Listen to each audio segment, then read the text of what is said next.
Next week ಯಾರು ಹೊರಗೆ ಬರ್ತಾರೆ ಅನ್ಸುತ್ತೆ? ಡೆಫಿನೆಟ್ಲಿ ಸ್ಪಂದನ ಬರಬೇಕು. ನಾನು ಈ ವಾರನೇ ಬರ್ತಾರೆ ಅಂತ ಎಕ್ಸ್ಪೆಕ್ಟ್ ಮಾಡಿದ್ದೆ. ಏನು ಗೇಮ್ ಇಲ್ಲ, ನಥಿಂಗ್. ಹುಡುಗಿ ಮೇಲೆ ಏನೂ ಇಲ್ಲ, ಬಟ್ ಮನೆ ಕಾಂಟ್ರಿಬ್ಯೂಷನ್ ಅಂತ ನನಗೇನು ಫೀಲ್ ಆಗ್ತಿಲ್ಲ. ಸ್ಪಂದನ ಇಲ್ಲ ಮಾಳು ಅವರೂ ಸೈಲೆಂಟ್ ಇದ್ದಾರೆ, but is not that silent as I thought. ಯಾಕಂದರೆ ನಂದು ಬರೋಕ್ಕೆ ಅಂತ ಮುಂಚೆನೂ ಅವ್ರ ಜೊತೆ ಏನೋ ಒಂದು ಮನಸ್ತಾಪ ಆಗುತ್ತೆ. ಅದು ಏನಕ್ಕೆ ಆಯ್ತದು? ಅವರು ಯಾಕಷ್ಟು ಅಲ್ಲ, ಯಾಕಷ್ಟು ನೀವು ಕೋಪ ಮಾಡ್ಕೊಂಡ್ರಿ? ಡೇ ಒನ್ನಿಂದ is targeting me.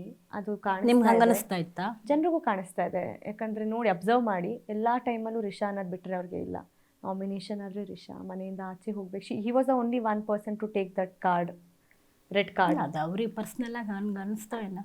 Every time ಮಸಿ ಬಳಿಬೇಕಾದ್ರೂ ಹಿ ಟೋಲ್ಡ್, ಇಲ್ಲ ರಿಷಾಗೇನೆ ಮಾಡ್ತೀನಿ. ಅದೆಲ್ಲೋ ನನ್ನ ಮನ್ಸಿಗೆ ಕಾಡಕ್ಕೆ ಸ್ಟಾರ್ಟ್ ಆಯಿತು.